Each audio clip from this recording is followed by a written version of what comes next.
Algo importante que hoje nós tivemos o privilégio, eu não sei quantos aproveitaram, e é de graça e faz bem.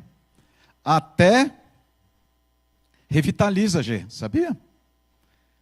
Do que eu estou falando? Não custa nada, mas às vezes a gente deixa passar batido. Dá um abraço. E isso, em algum momento da história do mundo, ficou algo raro. E essa reportagem aí, que eu estou apresentando para vocês, foi publicada na revista Veja, em 3 de junho de 2020. E ali a repórter colocou um título: Abraço, nem que seja de plástico. Eu achei interessante essa reportagem. Mas do que ela está falando aí? Por que ela fez essa reportagem? Nós passamos por aquele tenebroso período da pandemia, né? Onde ficamos isolados. E é interessante que esse foi um período que nunca a humanidade havia passado assim como esse período, né? De isolamento, de medo da morte, não conseguindo evitar essa contaminação, né? Mas parece que isso não existiu. Na época havia uma preocupação, surgiu aí a moda das máscaras, né? Que eu digo moda porque, além da obrigatória, alguns começaram a fabricar com máscaras com personagens aí de interesse da comunidade, com algumas decorações diferentes. Era interessante aquele período, mas era um momento sofrido, a gente ficou isolado. E essa repórter, ela escreveu um artigo muito importante. Ela fala nessa reportagem sobre a americana Olivia Grant, que ela conseguiu abraçar a avó. E essa é a foto de Olivia Grant abraçando a avó, com a ajuda de um varal e alguns metros de material transparente. E a Denise Crispim, que é a repórter que escreveu esse artigo, ela fala que isso foi muito importante para ela. Dentro de um abraço é sempre quente, é sempre seguro. E nas palavras da escritora Marta Medeiros, faziam todo sentido, até que esse coronavírus chegou estragando tudo. Aproximar-se dos que ficaram do lado de fora, só uma distância de 2 metros. Vocês se lembram daquela coisa toda, né? Não apenas abraços e beijos, mas até apertos de mãos saíram do repertório social. Estou olhando como nunca as manifestações de afeto. E às vezes nós temos isso tão à disposição da gente, mas nós não abraçamos as pessoas que nós amamos, não dizemos que amamos as pessoas, né? Não pegamos na mão. Parece que isso ficou fora de moda, ou ficou algo estranho. É claro que alguns aqui têm dificuldade de afeto, né? Alguns de nós crescemos num ambiente mais reservado e não temos tanta facilidade para o afeto. E eu acho interessante que hoje parece que há uma ideia, uma filosofia sutil e velada de que você não deve ter contato com as pessoas, né? Até contato visual. Vocês já perceberam isso? Parece que você não pode dizer oi, como vai, tudo bem, apertar a mão, obrigado, desculpe, com licença, por favor. Isso saiu, parece, do repertório da maioria das pessoas, né? Isso fica como se você fosse alguém ultrapassado se você fizesse isso. Mas isso é importante para a gente. Bom, bastaram um varal, diz a repórter, e alguns metros de plástico transparente para que essa americana Olivia Grant abraçasse a avó. A sua avó Mary Grace Sileu. Sabe depois de quanto tempo? Depois de 3 meses afastadas. E para ela foi importante. Foi um encontro no estado lá, elas moram no estado de Nova York. E no ferial do Memorial Day, em homenagem aos mortos nas guerras sucessivas lá dos Estados Unidos, e ela fala da sua experiência de abraçar a avó desse jeito, mas poder tocar na avó desse jeito. E ela fica repetindo da importância disso. E aqui aparece também um outro tipo de invenção, na época, né, que fizeram, né, o privilégio de abraçar a família, o abraço que veio depois, né, que Oliver Grant abraçou a avó. Quanto empenho ela fez para dar esse abraço aí, quanto esforço, quanta engenharia, quanto trabalho. Na Califórnia, Paige O'Cray, de 10 anos, uma menina de 10 anos, desenhou sua versão com bracinhos para acolher os avós também. Não são só os adultos. Paige resolveu que faria alguma coisa para poder receber um abraço da avó e do vô. Mas aqui no Brasil não ficou diferente. No Distrito Federal, uma médica do Distrito Federal improvisou, nem foi tanto bem elaborado como as americanas, né? Mas ela pegou um plástico de um colchão, se enrolou, colocou aquilo sobre ela, com a máscara, e foi lá abraçar a mãe, que ela não via há 2 meses. Gabriela Verzola, de 24 anos, trabalha no hospital público e estava cumprindo isolamento social. E ela diz assim: me deu esperança para que aquele momento acabasse logo, ela disse. Queridos, o que significa isso? A gente parece meio nostálgico, fica às vezes lembrando de coisas ruins, mas é importante a gente avaliar algumas situações que nós estamos expostos, ou às quais nós somos vulneráveis, né? O que a gente está vendo através disso? O que a gente vê através disso? Uma grande realidade. Marcas de um mundo sequestrado por um anjo caído. E nós às vezes esquecemos disso. De 2 maneiras. Primeiro, às vezes nós culpamos Deus pelo sofrimento da humanidade. Pelo sofrimento que o pecado causa. Como se Deus fosse o responsável por isso. E cobramos isso de Deus. E às vezes, a segunda coisa, nos esquecemos que este não é o planeta que Deus organizou para nós, que Deus criou para nós. É um planeta sequestrado por uma criatura que se rebelou contra Deus. E aí você tem uma série de consequências que nós lidamos com isso. Mas acima de tudo, o que Deus faz, como nós nos relacionamos diretamente no decorrer da vida com Deus. Como é que nós lidamos com essa situação? Primeira coisa, esse mundo não é um mundo preparado por Deus. Deus não é o autor do pecado, nem o autor do sofrimento. Como é que eu me relaciono com Ele? Nesse contexto de relacionamento criador e criatura, de religioso, de Deus, como é que eu me porto? Então eu quero ver com vocês 2 exemplos. Vamos para o primeiro. São João capítulo 4, versos 46 a 50. Nós lemos aqui um momento importante no ministério de Jesus. Fica com a tua Bíblia aberta, por favor. A gente vai citar algumas situações importantes para a nossa análise nesses minutos do culto. Vamos lá, verso 46. Dirigiu-se de novo a Caná da Galileia, onde da água fizera vinho. Ora, havia ali um oficial do rei, cujo filho estava doente em Cafarnaum. Agora, olha o que diz João na sequência. Tendo ouvido dizer que Jesus viera da Judeia para a Galileia, foi ter com ele e lhe rogou que descesse para curar seu filho que estava à morte.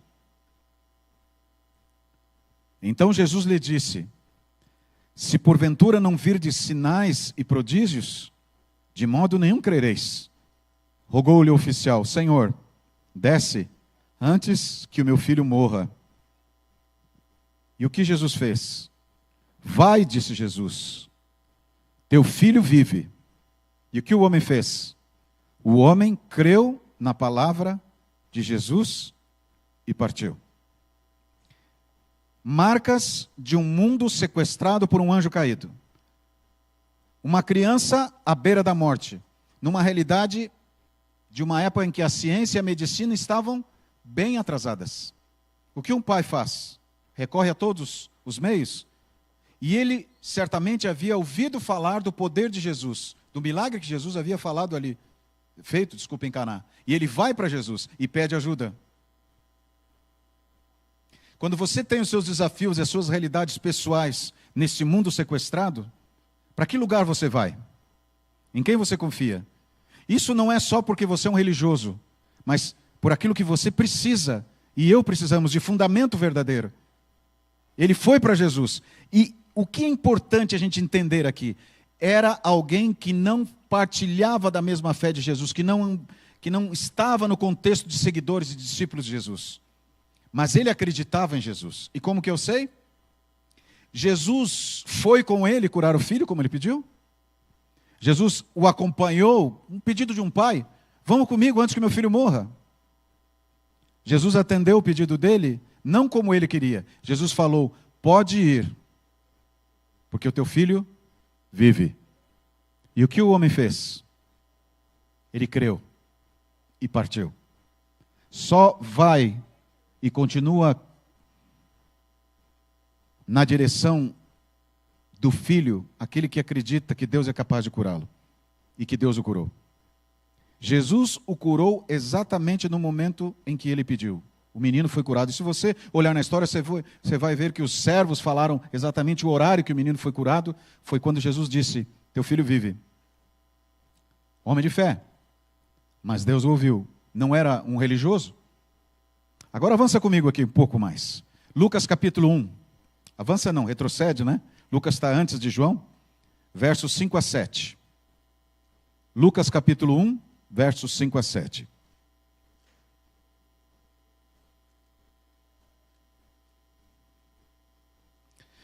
Nos dias de Herodes, rei da Judeia, houve um sacerdote chamado Zacarias, do turno de Abias. Sua mulher era das filhas de Arão e se chamava Isabel. Continue comigo aí. Ambos, e presta atenção comigo agora, eram justos diante de Deus, vivendo irrepreensivelmente em todos os preceitos e mandamentos do Senhor. Mas continua comigo. E não tinham filhos, porque Isabel era estéril, sendo eles avançados em dias. Quem era Zacarias? Zacarias fazia parte do ministério. Zacarias era um pastor, um homem que trabalhava para Deus, casado com Isabel, filha de pastor, veio do contexto ministerial daquela época. Pessoas que viviam e se dedicavam para Deus. Mas por que é que Lucas, e agora eu quero que você analise isso comigo, faz questão de dizer como era Zacarias e como era Isabel? Como ele descreve Isabel e Zacarias? Qual que era a classificação dos dois no mundo religioso? Ele diz ali que eles eram justos, mas diante de quem? De Deus. Por que Lucas fala isso? Porque havia, na sociedade religiosa daquele momento, algumas interpretações que levavam para Deus a responsabilidade do sofrimento das pessoas. E naquele momento da história da humanidade, uma mulher estéril era uma mulher mal vista. Ela era considerada sem a bênção de Deus. Deus não se importava com ela, Deus não olhava para ela com um significado diferente. Porque a bênção era uma mulher poder dar muitos filhos para o seu marido, ou filhas até, mas principalmente filhos.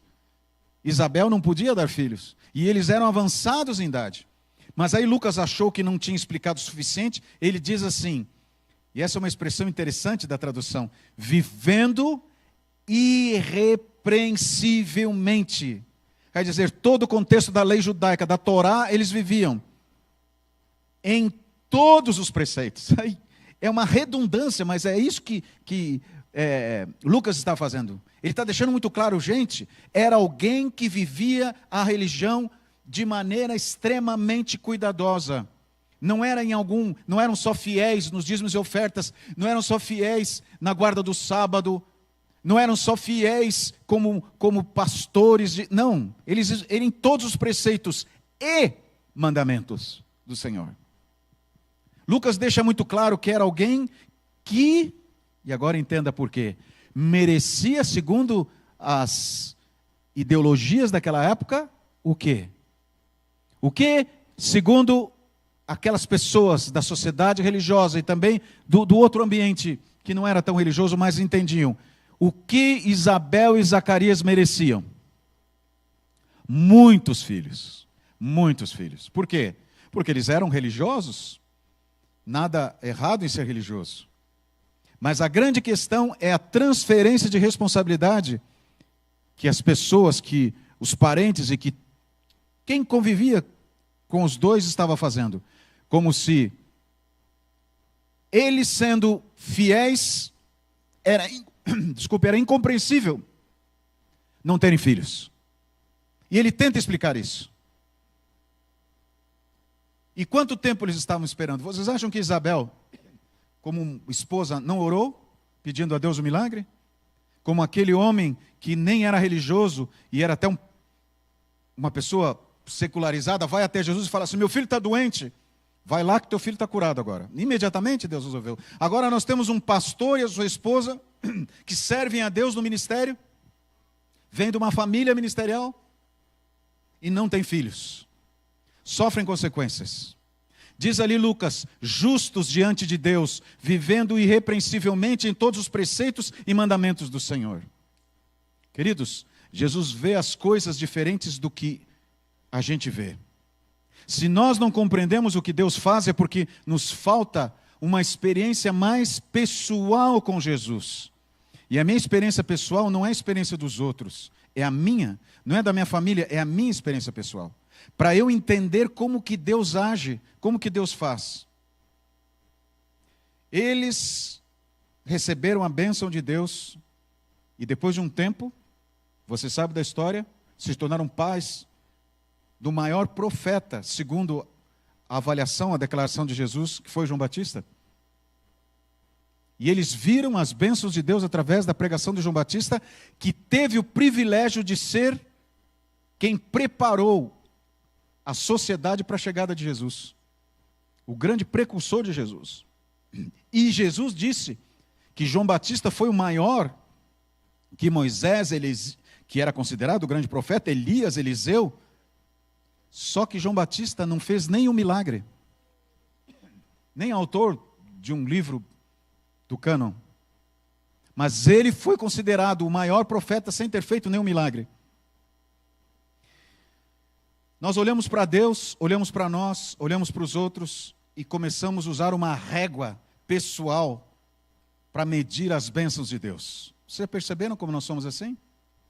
Conforme a situação que vivemos, ou aquilo que não temos, ou aquilo que não temos como resposta, eu fico medindo a minha fé, a fé dos outros, e o poder da igreja, pela condição de milagres e de sinais, de que Deus cumpra, ou faça, ou resolva os problemas, segundo a minha capacidade, ou a minha compreensão, ou a minha ideia. E eu fico avaliando e condicionando Deus pelos sinais e milagres da minha vida. Queridos, Deus sabe o momento. Deus sabe como fazer e como fazer. Foi isso com aquele militar que buscou ajuda com ele. Jesus sabia o momento que o filho precisava ser curado, se podia ser curado e quando podia ser curado. E como podia ser curado. Jesus sabia o momento que Isabel podia ser mãe e Zacarias podia ser pai. Jesus sabia, Deus sabe da missão que cada um de nós temos e a nossa necessidade. O Senhor sabe a hora de fazer, como fazer e quando fazer. A visão e os planos de Jesus não são meus planos e a minha maneira de ver. Parece muito óbvio isso, mas nesse contexto de relacionamento com Deus, nós precisamos entender isso de maneira muito profunda na minha esfera. Foi por isso que a Bíblia deixou inspirado aqui muitos acontecimentos. Só que às vezes é difícil de nós esperarmos e nós entendermos nesse processo todo. Durante mais de 400 anos, Deus ficou em silêncio, enquanto o seu povo permanecia escravo no Egito. Você sabe o que significa isso? Mais de 400 anos sofrendo, povo da promessa, o povo que havia recebido a profecia de prosperidade, escravo, humilhado. Muitos perderam a vida, muitos viram os seus queridos perderem a vida naquela escravidão egípcia. Mais de 400 anos. Mas então, de maneira milagrosa, sem eles entenderem como e quando, Deus falou através de Moisés e fez obras impressionantes diante do seu povo e de outras nações. Agora vamos avançar um pouco. 400 anos antes de Cristo, logo depois da mensagem de Malaquias, Deus silencia novamente. 400 anos. E não houve profeta em Israel. Por quê? Vá comigo para Gálatas, capítulo 4, por favor. Uma das cartas de Paulo. Antes de Efésios, antes de Filipenses. Gálatas, capítulo 4, verso 4. Olha a explicação de Paulo aqui para nós.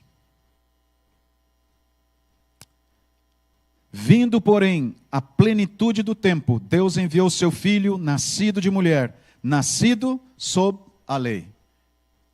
Qual a expressão que Paulo usa que é muito importante para nós nesse momento? A plenitude do tempo. Um momento exato, um momento adequado, naquele contexto que Deus tem a visão e nós não temos. Tem momentos que Deus realiza milagres, tem momentos que Deus fica em silêncio, mas Ele continua sendo Deus e cumprirá a sua promessa. Vá comigo agora para Pedro, um pouco antes de Apocalipse. Você vê a carta de Pedro, antes de João, antes da primeira carta de João. 1 Pedro capítulo 5, verso 10. Agora Pedro, o grande discípulo que andou com Jesus, que andou sobre o mar, que viu os milagres de ressurreição de Jesus, que testemunhou o milagre que Jesus fez na vida daquele oficial do rei. Agora Pedro escreve: ora, o Deus de toda a graça, que em Cristo vos chamou à eterna glória. E agora ele fala algo muito difícil de a gente assimilar. Depois de ter sofrido por quanto tempo? Por um pouco. Ele mesmo vos há de aperfeiçoar, firmar, fortificar e fundamentar. Olha a obra de Deus sendo realizada num ambiente perturbado pelo pecado, num ambiente tumultuado pelo mal. Deus fala assim: um pouco, vocês estão nesse mundo, não é o meu plano, não é o meu reino, é uma obra do mal, mas é um pouco. Eu vou dar para vocês esse momento, essa oportunidade de vocês se aperfeiçoarem, de vocês se firmarem, de vocês se fortificarem e fundamentarem a fé. Por quê? Porque esse é um momento só teu e Deus. Essa é uma experiência pessoal. E ninguém pode tê-la por você. E eu demorei para entender isso. Durante algum tempo eu me sentei nos bancos da minha igreja, onde eu cresci, e olhava para o pregador e me sentia mal. Muitas vezes um hipócrita, porque eu não gostava de estar ali. E eu muitas vezes lamentei porque a minha mãe aceitou Jesus quando eu era um bebê e eu fui influenciado por aquilo tudo. Eu não queria estar ali. E eu me revoltei com Deus. Mas sabe por quê? E eu demorei para descobrir isso. Eu descobri isso quando eu entendi que o meu problema era que eu não tinha uma experiência pessoal com Jesus. Eu vivia a religião da minha mãe, que era uma mulher de muita fé, de muita determinação, mas eu não tinha a minha experiência. A minha experiência. Isso que eu digo é eu com Jesus. E aqui Pedro está dizendo: você precisa ter a tua experiência para aperfeiçoar. E esse aperfeiçoamento não é só no momento do batismo. Ele continua. E quando vêm os momentos difíceis, quando o coração aperta e as lágrimas tomam lugar nos seus olhos, o que você faz? O mesmo Pedro responde uns versos antes desse verso 10. Olha o que diz aqui o verso 7, muito conhecido. O que diz Pedro para nós? Lançando sobre ele toda a vossa ansiedade, porque ele tem cuidado de vós. Queridos, lembra daquela experiência que nós vimos no começo do sermão? Lembra? Daquela americana que fez de tudo para poder abraçar a sua avó, Olivia Grant. Foram recursos simples, humanos, mas foi um abraço de plástico. Foi um momento artificial até, mas foi importante para ela. Nós temos feito muitas coisas nesse mundo para tentar amenizar o sofrimento. Aparentemente, parece que dá certo, mas tudo não passa de um abraço de plástico. São refúgios, recursos, alternativas humanas, que ainda não nos deram a alegria do verdadeiro abraço, do abraço do Pai, livre do pecado, livre de barreiras, livre do sofrimento. Mas nesse momento eu quero te dizer em nome de Jesus, que Deus já preparou esse abraço. Já preparou esse abraço. E Ele está agora, nesse momento aí, do teu lado, te dando esse abraço. Mesmo que as lágrimas sejam muitas, mesmo que o sofrimento tenha trazido uma marca para você, algo importante precisa acontecer nesse momento. E esse milagre é muito maior que o milagre na vida de Zacarias e de Isabel e daquele oficial do rei. Nós temos sido cegados pelo pecado. Nós temos tido os olhos cobertos pelo véu do sofrimento. Mas eu quero dizer para vocês que essa cegueira é uma opção. Nós não precisamos viver assim. Nós podemos ver como Deus vê. Nós podemos entender como Deus pode nos ajudar a entender. E isso começa com uma experiência pessoal com Jesus. Deus te abençoe a entender isso. Não opte, não escolha continuar cego como o pecado quer que você viva. Você é filho de uma promessa.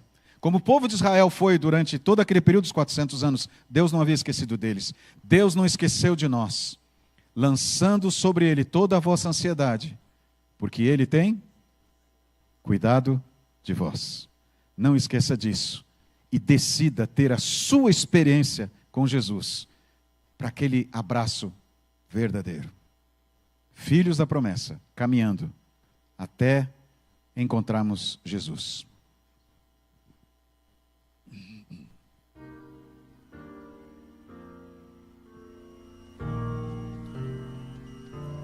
Somos filhos da promessa e herdeiros de uma cruz.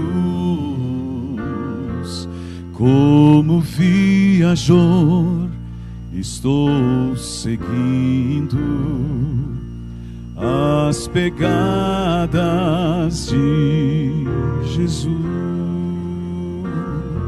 E em meio à escuridão pareço só, mas nesse trilho encontro a luz caminhando,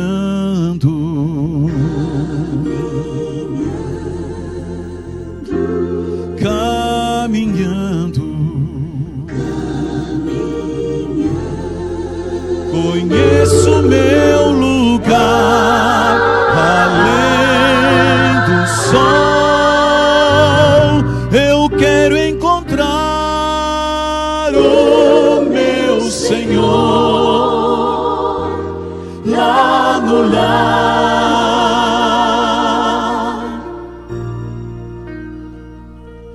Homens santos já trilharão a jornada do Senhor. Tanto sofrimento suportarão, caminhando por amor. Não perca a chance de ser feliz. O que importa é ter Jesus caminhando.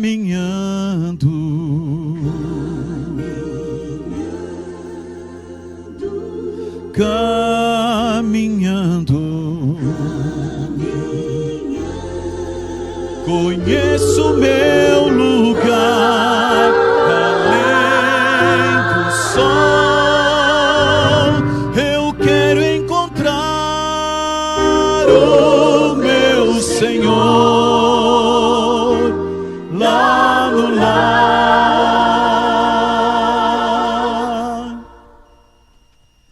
caminhando,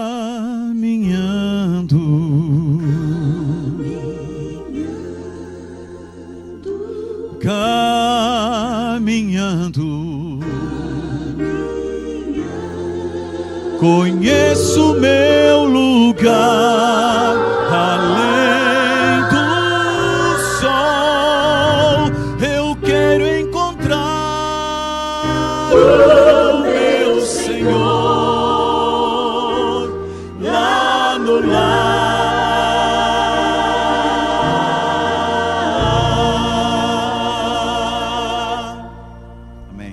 Vamos orar?